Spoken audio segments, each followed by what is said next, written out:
조성만 박사의 조직신화 교회론 제8장 예배 모범입니다. 이 예배론은 각 교파마다 큰 차이를 나타내면서 예배의 스타일과 예배의 형식을 또 구성하는 아주 중요한 주제를 다루는 신학적 또 그런 내용입니다. 특별히 우리 개혁파, 우리 장로교 예배는 어떠해야 되는가? 왜 우리 장로교 예배는 엄숙하고 단순하며 또 이러한 경건의 이러한 엄숙성을 강조하는가? 이런 개혁파 예배의 모습과는 달리 감리교라든가 오순절파의 이러한 경건주의적 예배는 굉장히 시끄럽고 굉장히 또 이렇게 화려한 악기와 음악을 동원하면서 그러한 여러 활동적인 이러한 형태의 예배의 이 모습을 성령 충만한 예배라고 이렇게 주장을 합니다. 그러나 우리 장로교에 있어서는 그러한 예배들은 시끄러운 예배라고 비판하고 그러한 예배들은 하나님께 드리는 예배로서 옳지 않다고 비판하면서 우리 장로교회는 로마 카톨릭에 비해서는 복잡한 그 의식을 따라하지 않고 거부하는 단순한 성경적 예배 요소를 추구하는 단순성을 지킵니다. 그러나 단순하다고 해서 경박스러운 또 이러한 일반 복음주의처럼 시끄럽고 질서도 없이 이렇게 쾌락과 또 종교적인 그러한 즐거움을 추구하는 이러한 형태의 아주 시끄러운 또 이런 쾌락적인 또 이러한 형태로 치중하지 않고 엄숙하고 경외로운 또 이러한 엄숙성을 아주 중요하게 또 취급을 합니다. 그래서 종교개혁 시대 이후로 단순성과 또 엄숙성이라고 하는 이런 아주 중요한 예배적 정신을 가지고 있습니다. 특별히 이제 우리가 예배 모범에 있어서는 규정 원리라고 하는 이 예배론의 이러한 그 차이를 우리가 좀 더 잘 이해를 해야 됩니다. 웨스민스터 신앙고백의 21장에는 이 예배론에 대한 아주 중요한 원칙을 이렇게 소개합니다. 21장 1항에 자연의 빛은 만유에 대한 주권과 통치권을 가지고 선별하시며 만유에게 선을 행하시는 한 분 하나님이 계시다는 것을 보여준다. 그러면서 하나님께서는 참된 하나님을 예배하는 합당한 방법을 스스로 제정하셨고 그 자신의 계시된 뜻으로 제한하셨다. 이렇게 하나님께 예배드리는 합당한 방법은 하나님이 정해놨다라는 겁니다. 인간이 만드는 게 아니라 하나님이 정한 거를 우리가 지키는 방식이 성경적 예배라는 것입니다. 이거를 우리가 규정적 원리, 또 명령적 원리, 제한적 원리 이렇게 표현합니다. 그 자신의 뜻으로 제한하셨다 이렇게 표현합니다. 따라서 사람의 어떤 상상들이나 고안들, 사람들이 즐기고 재미를 느끼는 이러한 여러 가지 예배들을 함부로 만들어서는 안 된다는 겁니다. 또 어떤 예배는 사탄의 제한에 따라 이렇게 또는 보이는 형상과 성경에 규정되어 있지 않는 어떤 방법을 통해 하나님을 예배해서는 안 된다.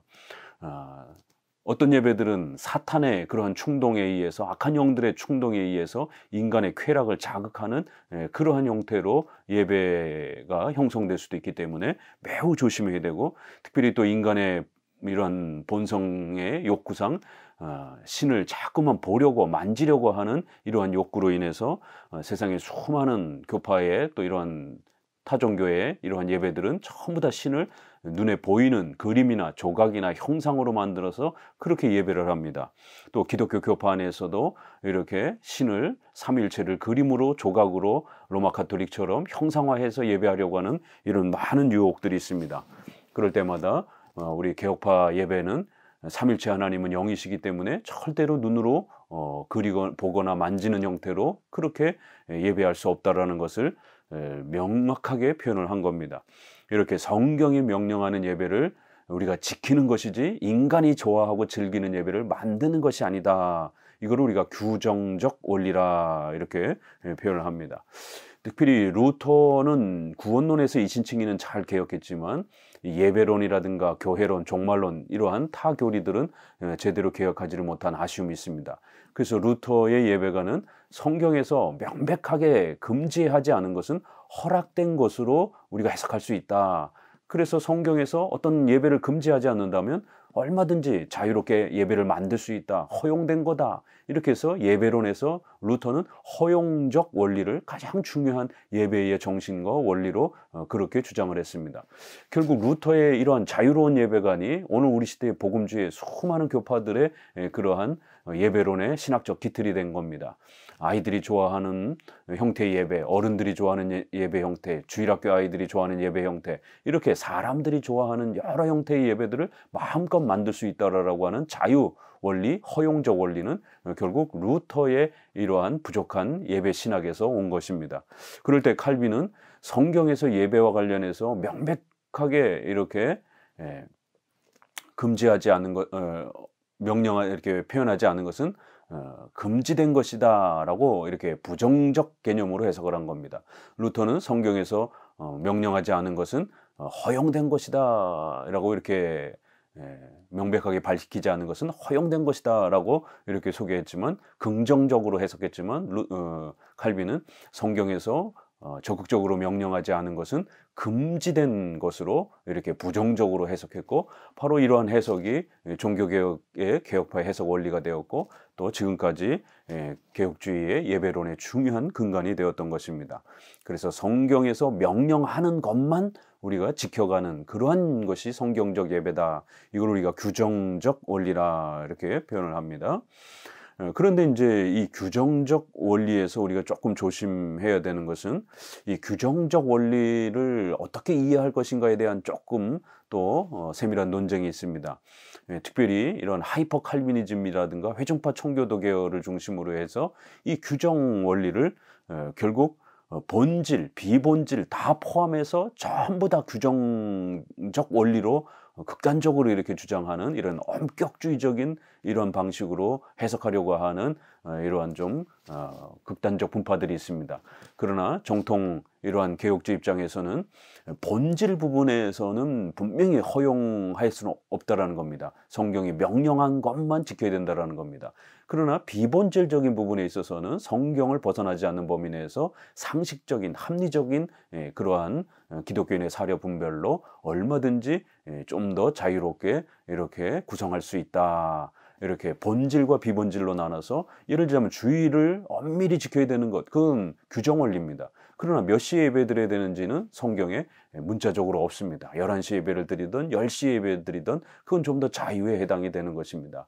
또 이렇게 교회의 예배의 요소는 아주 중요한 몇 가지가 있습니다. 그러나 그 예배 순서를 어떻게 구성할 것인가, 그것은 성경 어디에도 다루고 있지 않습니다. 그렇기 때문에 이렇게 본질과 비본질을 나눠서 본질에 해당이 되는 부분은 예배론에서 규정적 개념이지만, 그 본질에 해당이 되지 않는 비본질적인 부분들은 성경에 벗어나지 않는 범위 내에서는 양심적으로 각 교단과 또 교회 안에서 판단할 수 있는 이러한 자유를 허락해 준 것입니다. 그래서 우리가 웨스트민스터도 예배 모범이라고 표현하는 겁니다. 모범, 디렉토리라고 이렇게 표현하는 겁니다. 지침, 방향, 이런 정도의 해석인 것입니다.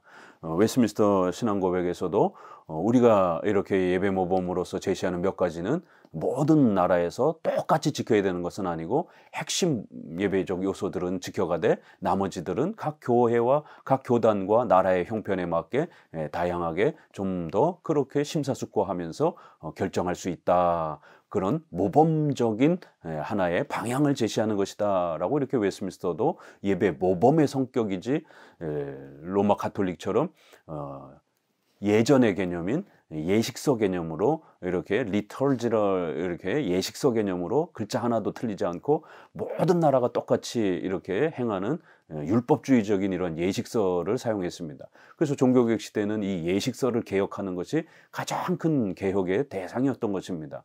그럴 때 하이퍼 칼비니즘이라든가 이런 회중파 청교도들은 로마 가톨릭의 이러한 지나친 이러한 또 예배관의 예식서를 이렇게 추구하는 그런 방식으로 결국 성경의 문자적인 그러한 규정 원리 개념으로 제안을 하고 또 소극적으로 해석해서 성경에 직접적으로 표현되어 있지 않는 그런 어떤 예배의 이 내용들도 다 제거하려고 하는, 오직 성경에 문자적으로만 있는 부분만 마치 규정적 원리인 것처럼 이렇게 너무 좁혀서 해석하는 이런 극단성을 보여서 예배론 논쟁이 역사 속에서 엄청나게 결국 폭발하는 그런 또 안타까움이 있었습니다. 조직신학에서도 이렇게 예배, 모범으로서 제시하는 것이지 로마 카톨릭처럼 예식서, 한 글자도 틀리지 않는 완벽한 예식서를 제시하는 게 아닙니다.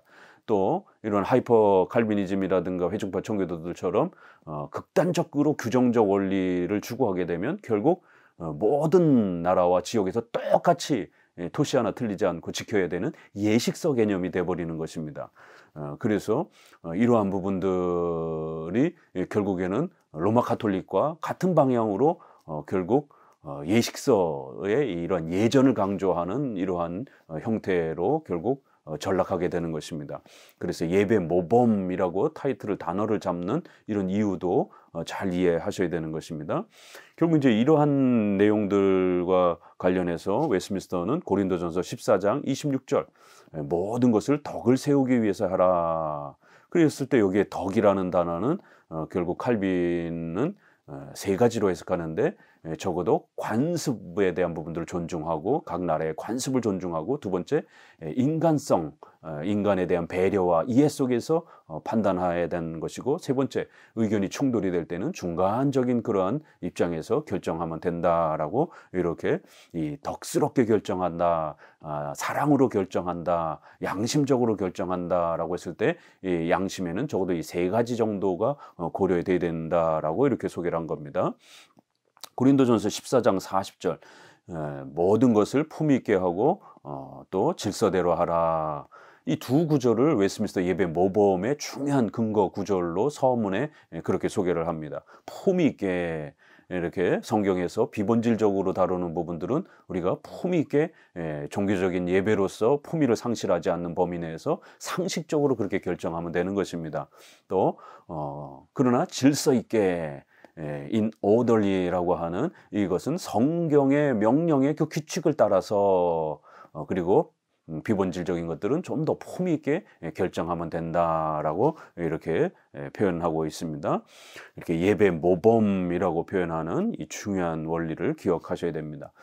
특별히 구약에서는 신명기 16장 16절에 무교절, 77절, 초막절, 이 3대 절기와 5대 제사를 구약적 예배 형식이었다라면, 사도행전 2장 42절에서는 사도들의 가르침을 따라 교제하고 떡을 떼며 기도했다. 이 네 가지가 예배의 가장 중요한 핵심 요소로서 그렇게 소개가 되는 것입니다. 신약 성경 어디에도 로마 카톨릭과 같은 그런 식의 예식서의 이러한 그 완벽한 그런 모델이 존재하지 않습니다. 기본 핵심 요소만 소개하고 있고, 이 순서를 어떻게 배치를 해야 될지, 또 이것 외에 이 요소들을 보강하고 보조하는 그러한 또 다양한 형태의 예배 순서들을 또 어떻게 배치해야 될지, 이러한 부분들은 성경에 언급하고 있지 않는 것입니다. 그래서 모범의 이러한 개념으로서 예배론을 우리는 신학적 원리로 가지고 있는 것입니다. 기독교회는 예배에 의하여 반복적으로 하나님의 말씀이 증거되며 전파되며 성례가 합당하게 집행되는 동시에 성도들의 신앙 훈련이 올바로 실행됨으로써 하나님의 뜻에 따르는 신자의 신앙을 강화하여 나아가게 된다. 이렇게 해서 조직신학에서도 예배의 목적은 하나님을 예배하면서 또 말씀, 성례, 또 이런 다양한 은혜의 수단들이 펼쳐지면서 성도들의 신앙 훈련들을 체계적으로 세워주면서 성도들의 신앙을 강화시키는 아주 중요한 예배의 이러한 내용들은 은혜의 수단이요, 또 성화의 이러한 수단으로서 또 유형교회가 존재하는 본질의 목적에 해당이 된다라고 이렇게 설명을 합니다. 교회는 정치 집단이 아닙니다. 예배하기 위해서 모이는 그러한 신앙 공동체라는 사실을 명심하셔야 됩니다. 하나님은 신자로 하여금 예배에 의하여 하나님께 향한 신앙 고백과 기도와 찬미로서 하나님의 은혜에 대한 감사의 표현을 하게 하신다. 자, 그러면 이제 먼저 역사적으로 예배가 어떻게 그렇게 흘러왔는지를 역사적으로 먼저 소개하고 있습니다. 제1절 초대교회 예배. 초대교회의 예배의 근거와 형식, 초대교회의 예배의 근거는 사도행전 1장 14절, 2장 42절, 또 고린도전서 10장에서 14장 등에서 찾을 수 있다. 이 자료들을 근거로 하여 볼 때 기독교 예배는 처음부터 유대교와 다른 형식을 가지고 있음을 알 수 있다. 그런데 유대교적 성전과 회당의 전승적인 면도 있는 것은 사실이다.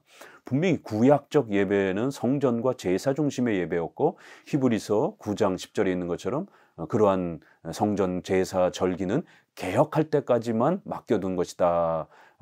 히브리서 8장에 있는 것처럼 모형과 그림자였다. 그래서 예수님이 이 땅에 오셔서는 이제 세례와 성만찬 형태로 구약의 할례와 유월절을 바꿔주셨고 또 말씀 중심의 그러한 예배로 그렇게 단순한 형태로 온 세계의 교회들이 예배드릴 수 있는 방법으로 확대를 해주신 것입니다. 또 구약의 예배를 중단시켜 주신 것입니다. 이러한 분명한 차이점이 있다는 겁니다. 그러나 그럼에도 불구하고 또 모든 것이 다 중단된 게 아니라 비본질적이고 또 어떤 부분들은 또 구약의 이러한 다양한 부분들이 신약에 있어서 또 예배의 정신과 또 모습으로 연속되어지는 것도 우리가 또 잘 헤아릴 필요가 있다라고 이렇게 말합니다. 예를 들자면은 구약에서 안수를 합니다. 그럴 때에 신약에서도 그 안수가 명백하게 배제되었다라고 언급하지는 않습니다. 그럴 때 오늘날 우리가 목사, 장로, 집사 직분을 줄 때 안수를 행하기도 하는 것입니다. 또 성도들을 위해서 기도할 때 안수 기도도 하기도 하는 것입니다. 이렇게 구약에서 안수의 내용이 신약으로 연속되기도 합니다. 또 찬양하라라고 하는 이러한 찬양에 대한 또 명령, 또 시편의 이러한 시편 찬송에 대한 이러한 명령들이 신약에 와서도 여전히 그 시편 찬송이 그대로 또 계승되는 것을 알 수가 있습니다.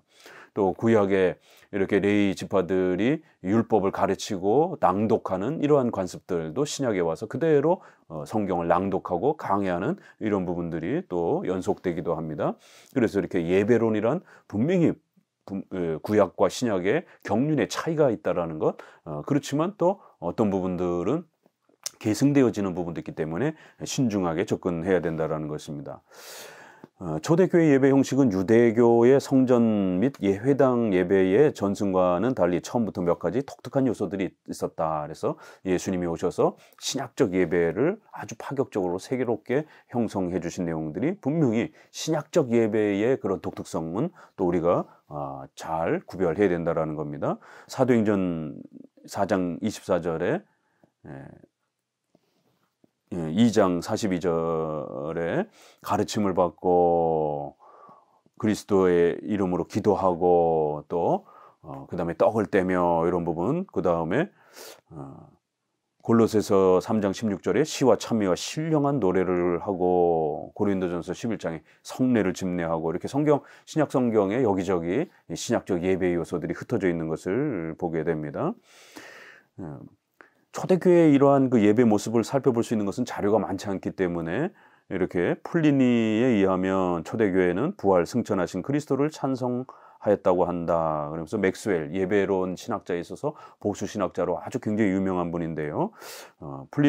맥스웰에 의하면 초대교회 예배에 있어서 성찬 예식은 사도들의 권고에 의하여 주님의 부활의 날인 주 첫째 날을 택하여 시행하였다. 이 같은 사실은 초대교회 예배의 결정적인 요인을 주님의 말씀과 부활의 사건에서 찾을 수 있게 한다. 그래서 이그나티우스라든가 터툴리안 이러한 그 초대 교부들의 이러한 글들에도 보게 되면 성찬이나 또 이런 세례를 행한 이러한 또 부분들을 알 수가 있다라는 겁니다.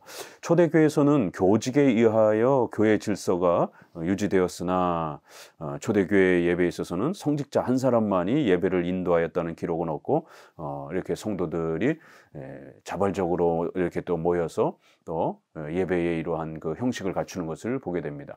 그렇다고 해서 이것이 회종파 교회의 이런 예배라든가 제세례파처럼 어떤 질서가 없는 그런 예배가 아니라 이제 사도들이 존재했던 시대, 그 다음에 그 사도들이 세운 목사와 장로들이 또 이렇게 예배를 인도 인도하는 그런 점차적인 이제 이러한 흐름이 있습니다.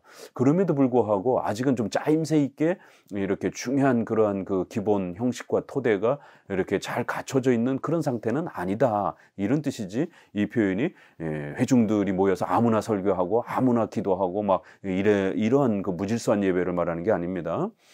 저스틴에 의하면 초대교회에서는 주일 예배가 예배의 정형이었다고 한다.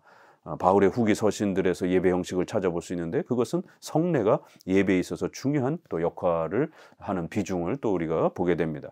초대교회의 예배의 이러한 요소들, 특별히 주일 예배와 관련되어 있어서는 325년에 니케아 이 공의회 때 우리가 기독론과 관련해서 중요한 결정을 내리지만 주일과 관련해서도 아주 중요한 결정을 내립니다. 바로 초대교회 때는 1세기 당시 사도행전도 보게 되면 구약적 유대인들이 있었기 때문에 안식일에 모여 회당에 모여서 이렇게 예배를 드리기도 하고요. 또 이방인들을 중심으로 해서는 주일날 이렇게 모여서 안식 후 첫날 주님의 날에 이렇게 요한계시록에도 보는 것처럼 주일에 모여서 예배 드리는 것을 알 수가 있습니다. 그래서 안식일과 주일이 이렇게 혼용되어서 함께 일정한 기간 동안은 예배를 드리다가 이제 325년에 와서는 우리가 안식일은 더 이상 공적인 예배 모임으로 드리지 않고 이제는 주일만 공적인 신약적 예배의 날로 그렇게 지켜간다라고 325년에 이렇게 주일 성수에 대한 이러한 규정들이 또 확립이 되기도 했습니다.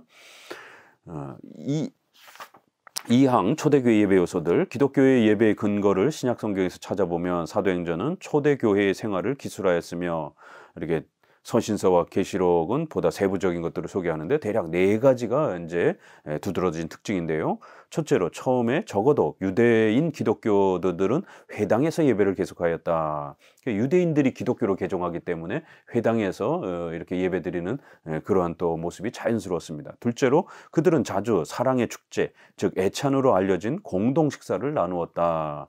이렇게 해서 예배 전에 성찬 전에 함께 모여서 식사도 하고 그리고 나서 이렇게 성찬으로 이렇게 이어지는 겁니다.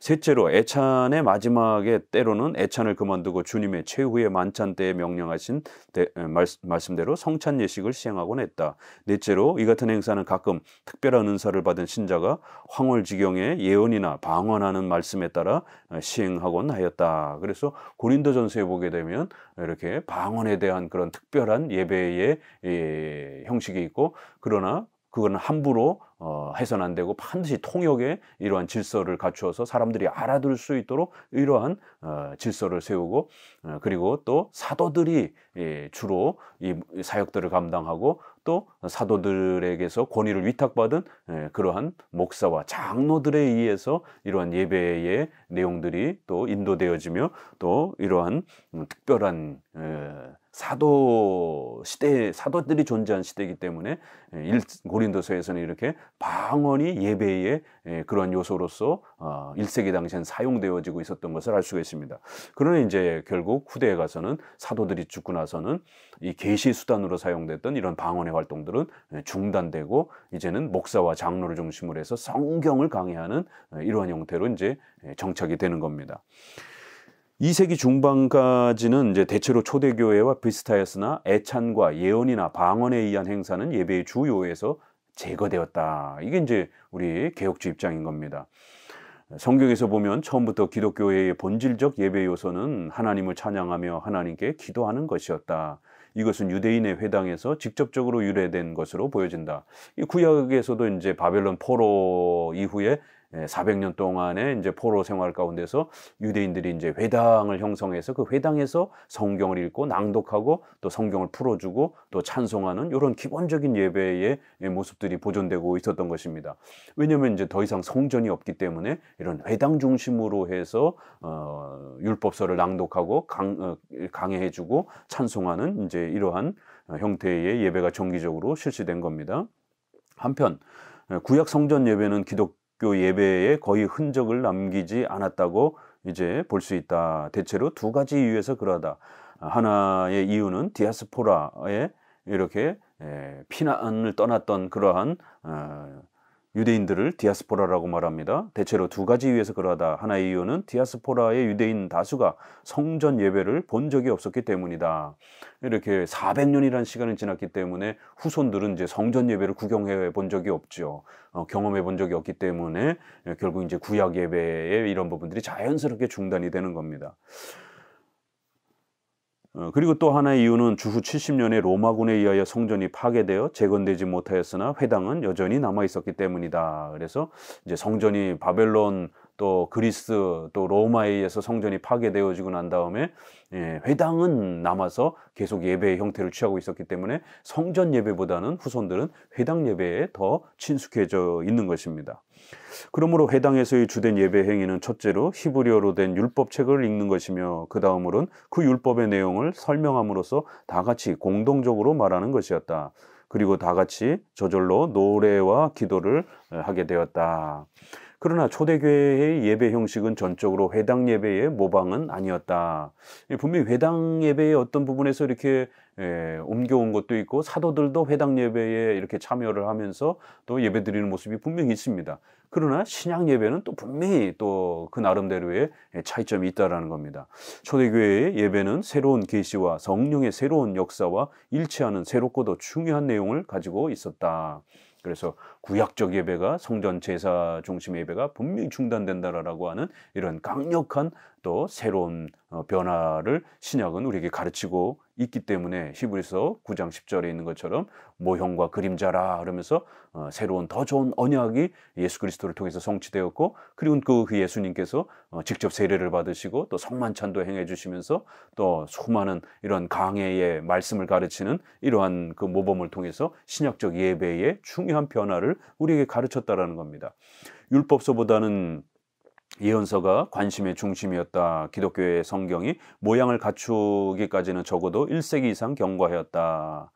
자, 그러면서 오리겐이 이제 말하기를 복음서들은 모든 성경의 왕관이라고 하였다. 기독교인들은 예배 때 회당에서처럼 여전히 시편을 사용하였으나 또 그들 자신의 찬송을 또 만들기도 했다. 그들의 기도 역시 형식적으로는 회당과의 그것과 비슷한 면도 있지만 곧 또 발전된 변화가 나타났다. 이렇게 해서 결국 신약에서는 그들은 사도들의 가르침을 따라 주님의 성찬 예식을 주님의 부활하신 날이요 안식 후 첫째 날에 바로 주님의 날에 시행하는 이러한 새로운 변화를 보였다라는 겁니다. 초대교회 예배의 요소들은 대체로 다음과 같습니다. 첫째, 복음서의 설교, 주로 예수님의 생애에 있어서 중요한 사실들에 관한 생애를 진술하고, 두 번째는 구약 성경 봉독, 낭독으로 또 이렇게 표현하고요. 신약도 낭독하기도 합니다.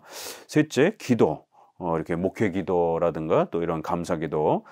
넷째는 기도 형식의 노래, 주로 시편 찬송을 많이 불렀습니다. 다섯째, 신앙 고백, 사도신경이라든가 이런 신앙 고백.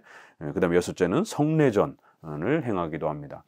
이렇게 아주 이런 부분이 가장 핵심적인 요소들이라는 겁니다. 초대교회 예배에 있어서 특징적인 것은 예수 그리스도를 기리며 기념하는 성만찬이었다. 성만찬의 역사는 어느 시점에 시작되었는지는 학자들 사이에 일치된 견해가 없으며, 주님의 최후의 만찬의 배경과 최후의 만찬이 주의 만찬이 된 정확한 경우에 대해서는 쟁점으로 남아있다. 그러니까 이제 이렇게 서서히 변화되어져 가는 그러한 그 1세기 당시 1세기와 2세기의 이러한 형태들은 그렇게 자리 잡아가는 시기였기 때문에 어느 지역에서 이렇게 예루살렘이나 안디옥에서 어떻게 예배드렸는지에 대한 그 구체적인 그러한 형태들은 이렇게 또 일반 교회사적 자료들이 많이 남아있지 않기 때문에 우리가 그거를 정확하게 설명하기는 어렵다라는 겁니다.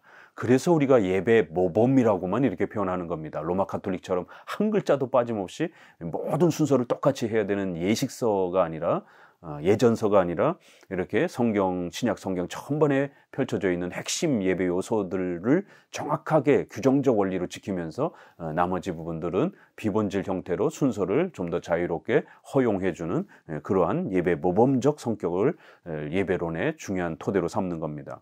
세례의 경우도 마찬가지로 구약의 정결 의식의 전례를 볼 수 있으나 무엇보다도 예수님의 세례 제정의 의의는 자기의 임박한 죽음에 대하여 이렇게 예수님이 나는 받을 세례가 있으니 또 요한복음 1장 33절에 보면 하나님이 세례 요한에게 이렇게 세례를 주라, 이렇게 세례의 명령이 소개되어지고 예수님도 스스로 그 세례를 받으시는 이런 장면을 통해서 세례를 신약에 새롭게 구약의 할례와 달리 세례를 받으시는, 세례를 또 제정해 주시는 또 이러한 장면들을 통해서 세례의 소중한 내용들을 다시 세워주는 것을 알 수가 있습니다.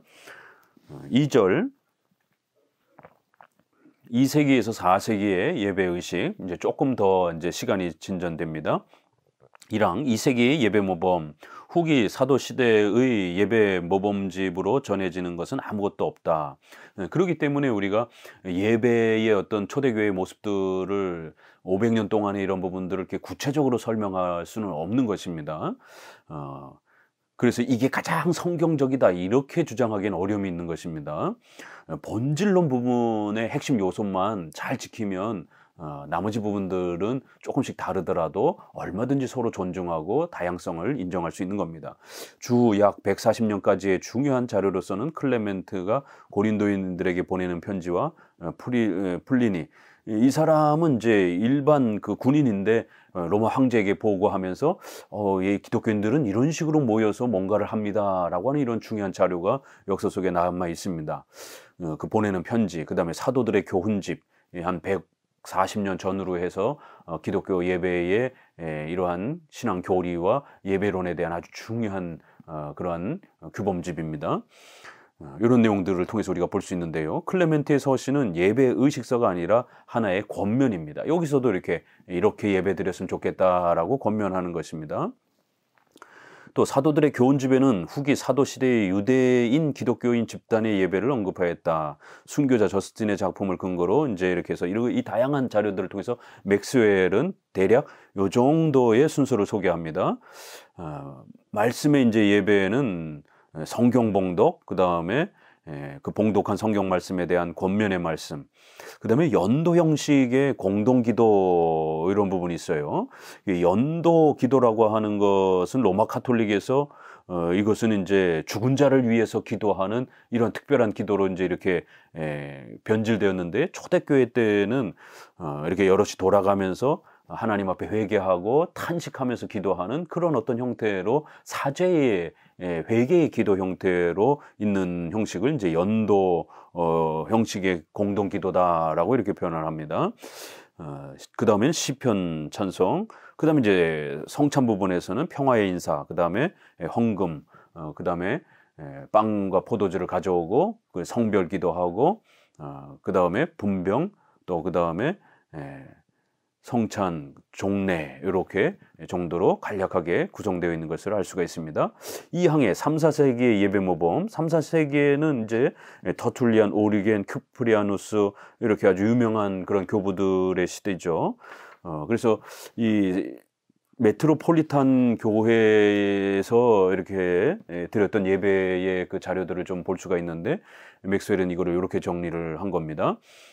성경 봉독, 또 시편 찬송, 그 다음에 할렐루야 응답하는 송, 그 다음에 설교, 그 다음에 집사의 연도, 이렇게 해서 또 예배위원으로 이렇게 봉사하는 또 이런 집사가 사제의 회개의 기도를 하는 이런 형태, 그 다음에 마치는 종례, 그 다음에 성찬 예배에서는 이제 집사의 또다시 이제 회개하여 이렇게 기도하는 연도, 평화의 인사, 헌금, 마음을 높이 들지어다라고 이렇게 또 성찬을 참여하면서 믿음으로 성찬에 참여하라라고 하는 또 이런 선언을 합니다.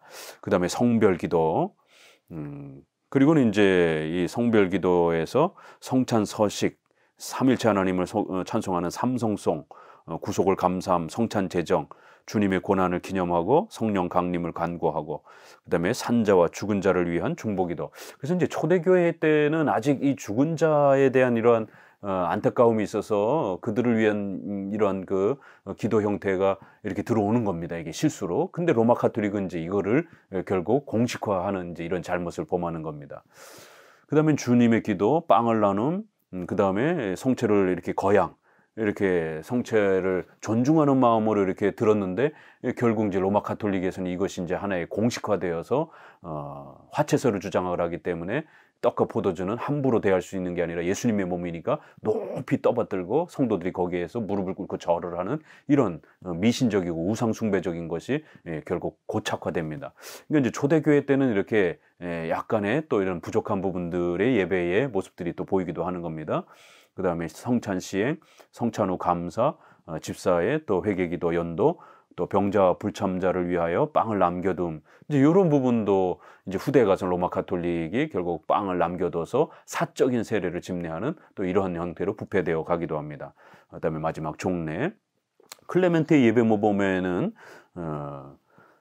말씀 예배에 있어서는 이제 기도로 시작하고 성경 봉도, 그다음에 설교, 시편 찬송, 그다음에 입교인들의 종례, 집사의 연도와 감독의 축복기도, 그다음에 성찬 부분에서는 또 집사의 연도나 감독의 기도, 그다음에 인사와 화답, 평화의 입맞춤, 그다음에 헌금, 또 마음을 높이 들지어다라고 하는 권면, 그다음에 성별기도, 그다음에 주기도, 집사의 또 연도와 감독의 기도, 또 성체 거양, 또 빵과 잔을 전달하고 시편 찬송을 하고 또 집사의 권면과 분부. 여기에 이러한 그 집사 형태는 이제 초대교회 때는 상당히 목사를 보조하는 이제 그러한 형태로 이렇게 많이 또 그 사역들을 한 것을 보게 됩니다. 감독의 성찬 후 감사기도와 중보기도, 감독의 축복기도, 그 다음에 종례, 폐회 이렇게 초대교회 때 보게 되면 이렇게 똑같지 않습니다. 그래서 핵심 몇 가지들이 이렇게 각 지역마다 이렇게 순서와 부분들이 차이가 있고 그럼에도 핵심적인 부분들은 골고루 이렇게 중요한 그 예배의 본질들이 또 지켜가려고 계속 시간이 흘러도 핵심 요소들은 연속되는 것을 볼 수가 있습니다. 종교개혁자들의 이제 예배 모범 가장 중요한 부분이죠. 3절. 1항 루터의 예배 모범. 루터는 1523년 성령 강림 이래 교회 예배 정식에 관하여라는 제목으로 논문을 발표했고 하나님 말씀에는 모두 제거해버리는 것이 좋다라고 하였다. 루터의 예배 의식은 전체적으로 예전의 개혁은 될 수 있는 대로 적게 하려고 한 것 같은 인상을 준다. 그는 예배 의식에 있어서 설교에 주력하였다. 이렇게 루터는 이신칭이 설교만 이렇게 중요하게 여기고 나머지 예배 순서들은 로마 가톨릭적인 그런 예배 요소들과 또 형태들도 많이 이렇게 허용하는 어떤 예배든지 성도들이 좋아하면 다 허용할 수 있다. 설교하면서 이신칭이 복음만 가르칠 수 있다면 나머지는 굉장히 이렇게 자유롭게 허용해주는 그런 허용적 원리를 선택했던 것입니다. 그래서 루터의 이러한 그 예배 예식서를 보게 되면 예배 시작, 찬송, 그래서 루터는 또 시편 찬송과 관련해서는 이렇게 150편 전체를 이렇게 찬송하는 것을 또 주장하려 하기도 했습니다. 주님을 호칭하는 영광을 받으소서라는 또 고백, 짧은 기도문, 또 사도들의 서신, 계단에서의 찬송. 그래서 이것은 그라두알레라는 표현인데 사도들의 서신과 복음서를 낭독하는 중간에 이렇게 시편을 찬송하고 선창자가 낭독대 계단 위에 서서 찬송을 이렇게 성찬합니다. 때로는 할렐루야를 함께 또 이렇게 선창하기도 합니다. 이거를 이렇게 계단에서의 찬송 이렇게 표현하기도 합니다. 복음서 낭독, 그 다음에 니케아 신조 고백, 사도 신조보다는 니케아 신조를 고백한 게 좀 특징이고요. 설교, 그 다음에 헌금, 그리고는 이제 인사, 그 다음에 짧은 기도, 성찬 제정의 말씀, 그 다음에 성가대의 찬송, 그 다음에 봉거 이렇게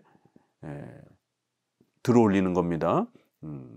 그리고 평화의 인사, 그 다음에 성찬, 그 다음에 미사기도 주여 예수 그리스도시여라고 이렇게 또 기도하는 또 내용, 그 다음에 마지막 축도.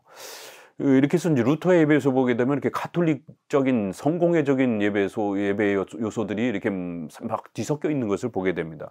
루터는 계단에서의 찬송과 하나님의 거룩하심에 대한 찬송과 하나님의 어린 양에 대한 찬송 다음에 독일어의 회중 찬송을 또 이렇게 추가하기도 했습니다. 더 나아가서 1526년에 루터의 독일 미사 그 예배 예식서에 보게 되면 이제 미사의 시작, 주여 불쌍히 여기소서를 3번 부르고 인사와 짧은 기도를 하고 서신서 낭독, 또 계단에서의 찬송, 복음서 낭독, 니케아 신조를 찬송으로 또 이렇게 하기도 하고요. 그다음에 설교, 그다음에 주기도, 그다음에 고린도전서 11장을 통해서 성찬 제정 말씀, 성찬을 들어올림, 그다음에 성찬, 감사기도, 아론의 축도. 아론의 축도를 또 즐겨 사용했습니다. 1526년에 루터의 독일 미사의 모범은 결국 이렇게 중세의 이러한 그 희생 미사나 이제 견물 미사로부터 교회의 성찬 의식을 만들었다고 한다. 로마 가톨릭 교회와 루터파 교회의 미사는 근본적으로 이렇게 공통점을 가지고 있는 것으로 평가될 수 있다라고 조성만 박사님도 정리를 합니다. 자, 쯔빙글리 두 번째 2항 쯔빙글리 예배 모범. 쯔빙글리는 로마 가톨릭 교회의 예전을 비판하여 종교개혁에 합당한 예배를 계시하였다. 이제 쯔빙글리는 로마 가톨릭의 미사와 또 로마 가톨릭에 생겨지는 이런 다양한 형태의 예전적 그러한 그 예식서의 이러한 그 율법주의적 예배를 아주 혐오하고 그런 부분들을 파괴하려고 애썼습니다. 그는 1523년 제1회 주리 토론 때 미사는 봉헌이 아니다. 미사는 이미 죽임을 당하신 그리스도의 봉헌을 생각나게 하는 것이다.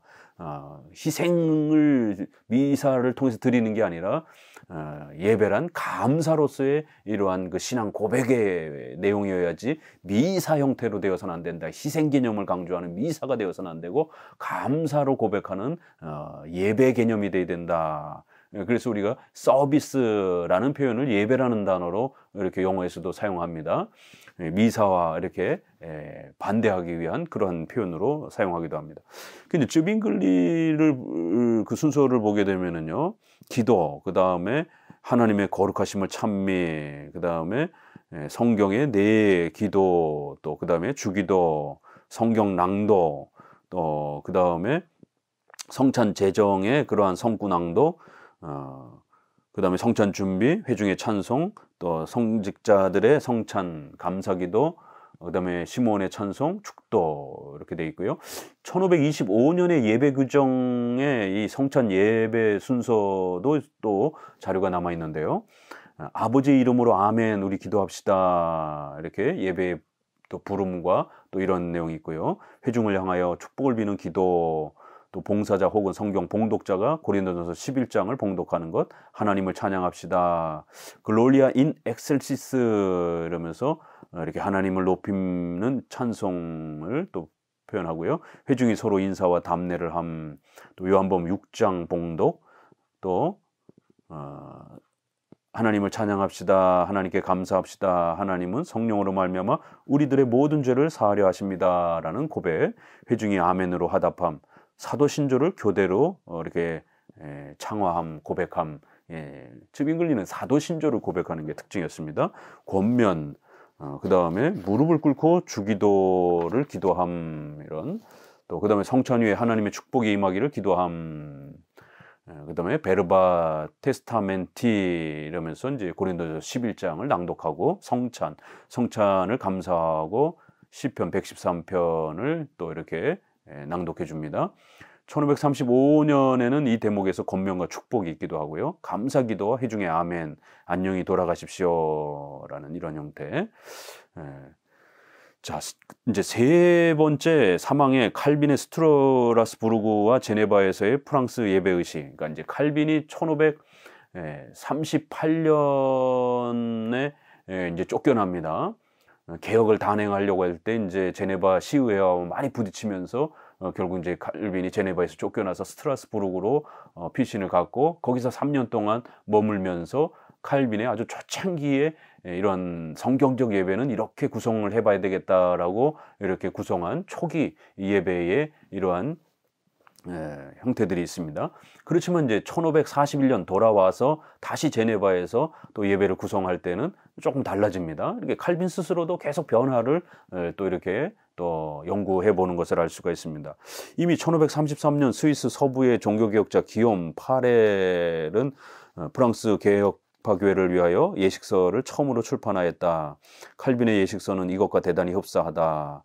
그래서 두 예식서는 다 같이 스트라스부르크의 예식서에 근거하고 있다. 부처라고 하는 분이 이 스트라스부르크에서 목회를 하고 있었고, 그분에게서 이런 예배 형식에 대한 부분을 많이 또 이렇게 도움을 받았다라는 것입니다. 여기서는 이제 1년에 3번 성찬을 이렇게 실시하기도 했고, 1542년에 칼빈은 제네바의 예배 생활에 대하여 최종적으로 새로운 예배 형식을 작성하게 되었다. 파렐의 이러한 영향도 받고, 또 특별히 스트라스부르크의 영향을 받았다. 예배 형식은 스트라스부르크의 독일어 예배 형식의 영향을 받았다. 이 독일어 예배 형식은 1526년 이래로 마틴 부처의 지도 아래에서 나중에 개혁파교회 예배 형식으로 다가갔다. 칼빈의 예전의 성과에 대해서는 1542년에 처음 작성되어 1545년에 보충되어 완전하게 된 그 제목이 교회의 기도와 노래의 형식, 성찬 시행의 방법과 결혼의 축복식, 고대 교회의 관례에 따름, 이러한 아주 중요한 제네바 이 교회 규정, 이러한 교회법과 같은 그러한 부분을 작성을 했는데, 여기에 이제 예배에 대한 요소들이 소개가 되는 겁니다. 칼빈은 쯔빙글리와 같이 예배 의식에 있어서 악기를 사용하지 않았으나, 쯔빙글리는 악기를 굉장히 잘 다루는 음악가였는데, 로마 카톨릭에 대한 그 반감으로 이렇게 악기를 폐지시켰습니다. 그러나 이제 이런 것 때문에 오늘날 개혁주의 안에 무악기가 가장 성경적이다라고, 종교개혁자들도 무악기를 사용했다, 무악기로 추구했다라고 이렇게 주장하는 극단적인 또 이러한 하이퍼 칼비니즘주의자들이 있습니다. 그러나 이제 이것은 시대를 반영해야 되고, 성경적 원리 때문에 폐기한 게 아니라 당대는 또 로마 카톨릭에 대한 이 미사를 우상 숭배로 여기면서 미사와 관련된 모든 그런 예배적 형태들을 다 중단시키려고 개혁을 시도하는 과정에서 또 이렇게 발생한 그러한 역사적인 또 그러한 형편도 고려를 해야 되는 것입니다. 그래서 이제 후대에 100년 정도 지나가게 되면 결국 웨스트민스터를 중심으로 해서 1700년을 중심으로 해서 이제 악기를 사용하는 이제 이런 시도들이 조금씩 들어옵니다. 모든 악기를 허용하는 건 아니지만 대체적으로 이렇게 심장박동을 빠르게 하는 타악기라든가 부기라든가 고출력의 이러한 그 형태라든가, 로마 카톨릭의 그러한 화려한 파이프 오르간이라든가 이제 이런 것들은 금지하지만 주로 마음을 안정시킬 수 있는 이런 상식적인 품이 있는 이런 정도의 음악의 그 성질을 잘 고려해서 이렇게 기본 오르간이라든가 또 피아노라든가 현악기 정도의 이렇게 마음을 갈아치는 조용한 음을 낼 수 있는 그러한 악기들이 이제 예배의 악기로 들어오는 것입니다. 쯔빙글리와는 전혀 대조적으로 매일 또는 매주 성찬의 집례를 원하였다. 칼빈에게 있어서 성찬의 형식으로 표현되는 성찬 예배의 분명한 산증표는 그리스도께서 영적으로 임재하신다고 하는 사실이다. 그래서 그는 1년에 4번 정도 이제 결국 제네바 의회와 이렇게 합성하면서 결국 마무리를 짓습니다. 그러나 이제 칼빈은 좀 더 많이 하기를 원했던 겁니다. 혹자는 칼빈이 성찬 예배를 설교 예배로 대체하고 싶어 했다고 보고 있다. 그것은 칼빈의 생각과 업적을 전적으로 오해하고 있는 것이다. 칼빈의 예배 의식에 대한 의도는 2가지였다. 첫째로 그는 성찬 예배를 한 주간의 중심 예배로 하여 본래의 순수성과 말씀 예배와 성찬 예배의 참된 조화를 회복하려고 하였다. 이렇게 말씀 예배와 성찬 예배, 이것이 우리 개혁교회 예배의 두 내용입니다. 아주 중요한 것이죠. 둘째로 예배에 있어서 성경의 권위를 세우려고 하였다. 그는 예배의 식서를 예배 순서를 완성함에 있어서 주님의 성만찬 의식을 표준으로 하여 제정하려고 하였다. 그래서 규정 원리를 기본으로 해서 말씀 예배와 성찬 예배를 구축하려고 노력했다라는 거예요. 그렇지만 이제 구체적인 그 순서와 그런 또 요소들의 세부적인 부분들에 있어서는 좀 더 또 성경에 언급되지 않은 부분들은 또 모범적 그러한 형태로 또 자유를 허용해주는 그런 예배관을 취했다라는 거예요. 칼빈의 최초 예배 의식은 그가 1538년에서 41년까지 스트라스부르크의 프랑스 망명인 교회의 교역자로 심호할 때 그 형식을 갖추게 되었다. 칼빈이 스트라스부르크에서 올 때까지는 독일 정부 당국은 프랑스 망명인들에게 주님의 성만찬 의식을 시행을 허락하지 않았다.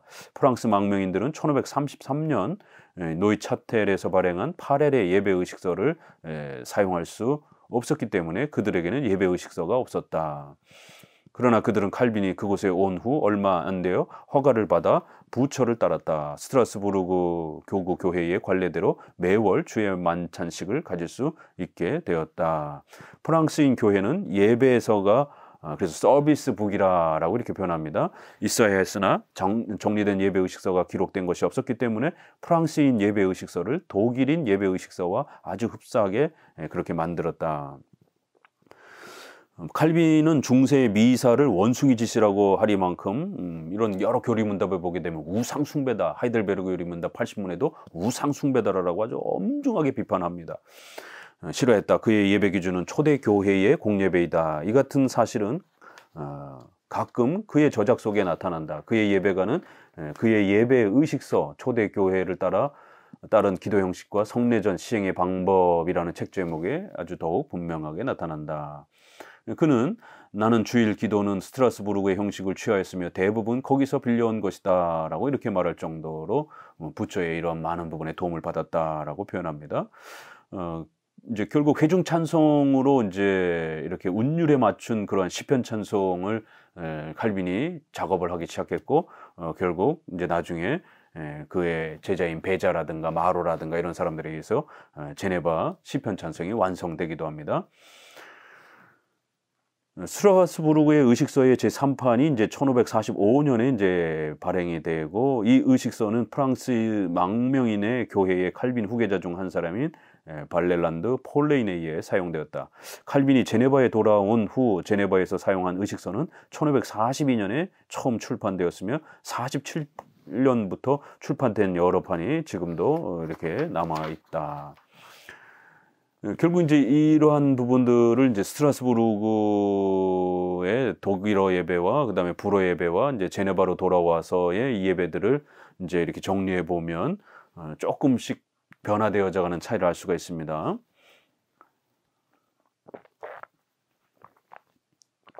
(1537년) 스트라스부르크 독일어 예배를 보면은 죄의 고백, 용서에 관한 성경 말씀, 사죄의 선언, 사죄의 선언이 있는 게 좀 특이합니다. 그래서 성도 여러분 그동안 범죄한 것에 대해서 하나님이 용서해 주십니다 라고 이렇게 사죄의 선언이 있습니다. 로마 가톨릭에는 고해성사가 있죠. 이 비슷한 게 성도들이 성화와 관련해서 용서에 대한 그런 확신을 이렇게 불안해하다 보니까 교회적 질서를 통해서 목회자가 예배 순서 안에 용서를 선포하는 이제 이러한 형태를 통해서 성도들에게 구원의 또 용서의 확신을 또 이렇게 심어주는 이제 이러한 또 순서도 있었습니다. 나중에 이제 없어집니다. 이게 웨스트민스터로 넘어오면 시편 찬송, 조명을 위한 기도, 시편 찬송, 성경 봉독, 설교, 구제연금, 사도신경송, 주기도, 중보기도와 성별기도, 주기도, 권면의 말씀, 성찬 제정의 말씀, 분병, 빵 전달, 성찬, 또 성찬 후 기도, 아론의 축도, 그 다음에 종례. 1540년 불어 예배를 보게 되면은요. 죄의 고백, 용서에 관한 말씀, 사죄의 선언, 주님의 구원을 구하며 십계명송을 이제 이렇게 또 들어옵니다. 조명을 위한 기도, 성경 봉독, 설교. 그다음에 이제 성찬 예배 부분에서는 이제 헌금, 중보기도, 주기도 해설, 사도신조송, 성찬 준비, 성별기도, 주기도, 성찬 제정의 말씀, 권면의 말씀, 분병, 빵 전달, 시편 찬송, 성찬 후 기도, 시므온의 찬송, 아론의 축도. 1542년 제네바로 돌아와서는 이제 죄의 고백 이것은 똑같고요. 용서를 위한 기도, 그다음에 시편 찬송 좀 간략하게 축소가 되는 걸 보게 됩니다. 조명을 위한 기도, 성경 봉독, 설교. 설교 말씀 중심의 예배는 굉장히 단초롭게 이렇게 단순하게 구성이 되고요. 그다음에 성찬 예배에 있어서는 헌금, 중보기도, 그다음에 주기도 해설, 사도신조송, 성찬 준비, 성찬 제정의 말씀, 권면의 말씀, 성별기도, 분병, 그다음 빵 전달, 성찬 시편, 또 성찬 성경 낭독, 성찬 후 기도, 아론의 축도. 이 칼빈이 변경한 예배 순서에서 가장 중요한 것은 서로 차이가 있는 여러 가지를 생략하고 죄의 고백은 부처의 두 번째 형식을 따른 것과 회중을 위한 기도 헌신은 부처의 마지막 형식을 따른 것과 주기도를 길고도 이렇게 지루한 해설문으로 첨구한 것이었다. 칼빈의 제네바의 예배 의식서의 구성은 좀 간소한 형태다. 칼빈이 1545년에 예배 의식서의 서문에서 말한 설명을 이제 들어보면 이제 이런 표현이 있습니다. 우리는 우리의 죄를 고백하는 것으로 예배를 시작하였다. 그리고 율법서와 복음서의 말씀을 믿고 예수 그리스도께서 자기 자신 속에 의와 생명을 소유하고 계신 것처럼 그가 아버지를 위하여 사셨던 것처럼 우리도 그리스도 안에서 의롭다함을 얻고 예수 그리스도를 통하여 새 생명을 안에서 살며 시와 찬양을 드리며 복음서를 봉독하며 믿음 사도신경을 고백하며 거룩한 헌물과 헌금을 드린다. 그리고 복음서를 읽고 설교하며 믿음을 고백함으로써 활기가 넘쳐서 활동하게 되며 나아가 우리는 모든 사람의 구원을 위하여 기도하여야 한다. 이는 우리 안에 그리스도의 생명이 불같이 크게 타오르기를 하기 위함이다. 우리는 그를 신령과 진리 안에서 예배한다. 그러므로 우리는 성찬을 받을 때 예수 그리스도를 지극히 경외하는 마음으로 전적으로 신비로운 성찬을 찬양과 감사로 마쳐야 한다. 그렇게 하는 것이 마땅한 순서이며 도리이다. 이것은 초대교회의 사도들과 순교자들과 거룩한 교부들이 행한 것과 일치되기도 한다. 이것은 칼빈이 매주 교회에서 시행하는 예배에 있어서 초대교회의 단순하고도 완전한 형태의 성찬 예식을 회복하기를 원했던 사실을 확실하게 입증하고 있다. 초대교회 예배 의식의 중심은 성경 말씀을 읽고 설명하는 것이었으며 끝으로 성례를 시행하는 것이었다. 이렇게 말씀 중심의 예배와 성찬이 핵심 구성이라는 겁니다.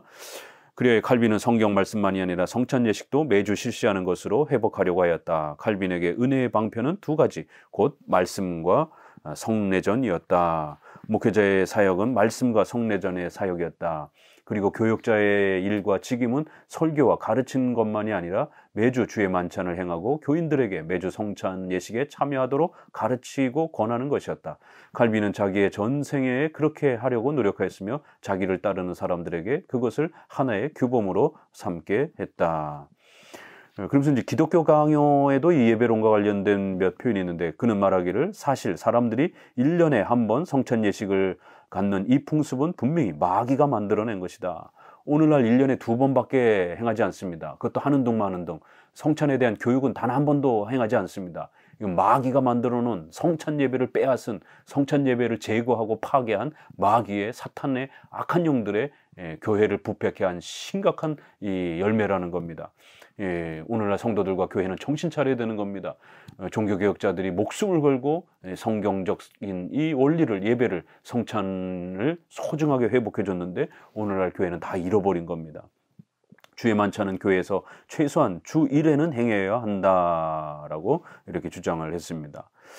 결국 칼빈은 시당국자들이 이제 이것을 반대했기 때문에 이제 시당국은 1년에 4회 이상 자주 성찬 예식을 행하는 것을 승낙하지 않았다. 그러나 그 당시 시의사록에는 지금으로서는 이라는 단서가 분명히 기록되어 있다. 그 후 칼빈은 성찬 예식을 개교회별로 날짜를 바꿔서 자주 실시할 수 있는 기회를 마련하라고 시도했지만 그것도 당국은 허락하지 않았으며 결국 성탄절, 부활절, 오순절, 추수절로 한정하고 말았다. 그래서 이제 칼빈은 4번 정도로 이제 어쩔 수 없이 양보를 하게 됩니다. 그런데 칼빈은 이 4회라는 규정을 따를 수밖에 없었지만 결코 이 문제에 대한 불만을 나타내지 않을 수 없었다. 그래서 기독교 강요라든가 이런 데서 계속해서 여기에 대한 불만을 제시를 합니다. 왜냐하면 누가의 사도행전에 의하면 초대교회에서는 성찬 예식이 훨씬 자주 있었습니다. 그리고 이것은 초대교회에서 오래오래 계속되었습니다. 사탄이 이 미사라고 하는 역겨운 것을 제정하여 사람들이 1년에 성찬 예식을 한두 번만 참석하게 하기 전까지 말입니다. 그러므로 사도들의 본을 따르지 않으면 이것이 곧 우리의 흠이라는 것을 인식해야 합니다. 1555년판 기독교 강요에서도 이렇게 성찬을 자주 행하라고 권면합니다. 칼빈은 성경을 신앙과 생활의 최고의 권위로 여겼다. 그리고 그는 그 당시와 그 이후에 그를 따르는 많은 추종자들과는 달리 소신을 가지고 맞서 나가기를 두려워하지 않았다. 그의 소신 중 하나가 바로 성찬 예식을 자주 가져야 한다는 것이었다. 칼빈은 성찬 예식이 없는 주일에는 1530년 이후에 스트라스부르크 교구 교회들이 시행하게 되었던 관행을 따라 하기도 했습니다. 성찬 예식의 순서와 구조와 내용은 주로 스트라스부르크의 것 그대로 두었으며 헌신과 성찬에 직접 속하여 있는 부분들은 생략하였습니다. 칼빈의 성찬 시계는 언제나 설교 예배가 선행하였습니다. 매일 설교 예배에 설교 직후의 기도는 설교 내용을 고려하였지만 그 기도는 설교자의 자유로운 선택에 맡겼습니다. 그러나 칼빈은 주일 설교 예배를 위하여 일정한 예배 형식을 마련하였습니다. 이 예배 형식은 성찬 예식이 행해지는 날에도 시행되었습니다. 칼빈의 예배 의식에서 성찬 예식 순서는 당시 모든 교회가 행하던 순서로서 집례자가 먼저 성찬을 받은 다음에 이어 수종자들이 받고 그 다음에 회중들이 받았다. 성찬은 서서 혹은 무릎을 꿇고 받았으며 회중들은 스트라스부르크에서처럼 성찬으로 나아가서 한 수종자에게서 떡을 받고 다른 수종자에게서 잔을 받았다. 1542년에 행한 칼빈의 그 순서를 보면 우리들의 도움은 천지를 지으신 주님의 이름에 있도다라는 고백, 죄의 고백과 용서, 그 다음에 시편 찬송, 인사와 기도문, 또 시편 찬송, 그 다음에 설교, 공동 중보기도, 또 주기도의 찬미, 시편 찬송, 아론의 축도, 성찬이 행해질 때는 공동 중보기도 후 사도신조의 찬미가 계속된다. 그렇게 하는 동안에 목사는 빵과 포도주를 성찬 위에 준비한다. 고린도전서 11장 봉독, 각자 자기 자신을 점검하라는 권면이 있으며 큰 죄를 범한 사람에게 성찬을 금지시키며 여기서 수르숨 코르다, 마음을 높이 들어올리라, 이렇게 보이는 떡에 집착하지 말고 믿음으로 그리스도를 바라보십시오, 이렇게 권면하는, 마음을 높이 드십시오, 믿음으로 참여하십시오 라는 이런 권면이 있습니다. 이것은 칼빈의 성찬 교의에 따르면 다음과 같이 해석된다. 아버지의 영광 중에 계시며 구원을 위하여 오신 예수 그리스도에게 향하여 우리의 마음과 영혼을 높이 올리자. 그리하여 우리는 눈으로 보고 손으로 만질 수 있듯이 없어질 것에 집착하지 않으며 마치 그리스도께서 빵과 포도주 안에 있는 것처럼 그 요소 속에서 그리스도만을 찾는다. 이건 화채설 개념이 아니라 성찬에 실제적으로 예수 그리스도께서 우리와 만나시기 때문에 우리가 마음을 들어서 믿음으로 성찬에 참여하기를 간절히 소망해야 됩니다 라고 하는 영적 임재설에 대한 이러한 권면입니다. 그 다음에 성찬, 그리고 감사기도, 그 다음에 시몬의 찬송, 축도 종례. 필립 샤프의 교회사에서는 이제 칼빈의 이 예배 순서를 조금 더 정리해서 예배의 시작과 기도, 죄의 고백과 사죄, 성경 봉독, 찬미, 자유로운 기도, 시편 찬송, 그다음에 설교, 일반적인 긴 목회 기도, 주기도, 찬송, 축도, 이렇게 좀 정리가 되기도 합니다. 이 칼빈의 공예배 순서는 종교개혁 이후 스코틀랜드 교회와 영국 교회와 청교도들도 따랐으며 프랑스, 스위스, 남부 독일, 홀랜드, 덴마크 등지에 있는 칼빈주 교회의 예배 모범이 되었다. 지역에 따라 예배 의식은 많은 차이가 있었지만 모두 다 가까운 한 가족들이었다. 그리고 오늘날 현대 예배 의식에 있는 그대로 현대 교회들은 같은 노선을 따르고 있다. 맥스웰은 드메르구의 칼빈의 예배 의식에 대한 평가를 소개하면서 아래와 같이 결론을 맺었다. 진정한 칼빈주의 의식은 차갑고 빈약한 성질의 것이라고 말할 수 있는가? 이제 오순절파와 경건주의 사람들이 우리 개혁주의 예배가 재미없고 너무 엄숙하고 지루하다라고 이렇게 비판을 합니다. 뜨겁지 않다라고 비판을 합니다. 그러나 성경적인 예배를 우리가 고수하고 지키기 때문에 성령의 역사가 거기에 참으로 놀랍게 임하는 겁니다. 인간이 예배를 만든다고 해서 재미나게 만든다고 해서 성령이 역사하는 게 아니라 성령 하나님께서는 자신이 성경을 통해서 명령한 그 예배가 드려질 때에 지켜질 때에 성령이 임하시고 역사해 주시는 것입니다. 그래서 단순하고 엄숙하지만 이 장로교 예배가 가장 성경적인 예배인 것이고 그렇게 예배 드릴 때에 성령의 참된 은혜와 역사들을 성도들은 그 예배를 통해서 맛보게 되는 겁니다. 그 예배에 참석했던 사람들의 말에 의하면 그들은 기쁨과 감정에 북받쳐 눈물을 억제할 수 없었다고 한다. 찬송, 기도, 경배, 말씀, 고백, 죄사함, 격식이 있는 자발적인 행동들 모두가 예배의 본질적인 요소들이었다. 그리고 아주 단순하면서도 유연하며 강력하게 유기적으로 일치되어 있어서 모두 다 중요한 것이었다. 사실 칼빈은 모든 종교개혁자들 중 한 사람으로서 예배를 두 부분으로 나누는 것을 가장 강력히 반대하였다. 칼빈주의 예배의식은 하나이다.